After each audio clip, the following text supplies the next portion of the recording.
Assalomu alaykum, hurmatli obunachilarimiz, aziz yurtdoshlar. Navbatdagi sotuvdagi mashinamiz Shinarite 52 modelida 2023-yilda ishlab chiqarilgan Pramoy egaradan turibdi avtomobil. 25.000 probeg yurgan 2023-yil. Balolar ideal sostoyanida. Metan gaz balonlari ham uстановka olgan mashinamizda. 5 odamlik salon qismi.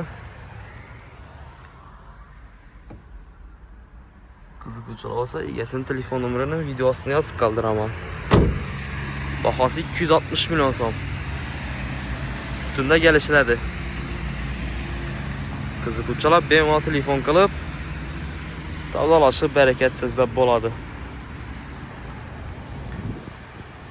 Videomizga bir like basing, kanalimizga obuna bo'lmay kuzatib turgan bo'lsangiz, obuna bo'lib qo'yish niyatlaringizdan chiqarmanglar. Xudo xolasa bundan ham zo'r chiroyli narxlarda mashinalarni ko'rib beramiz sizlarga.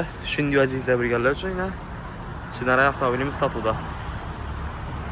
Bemalol murojaat etib savdolashib olsangiz bo'ladi. Egasining nomeri video ostida yozib qoldiraman.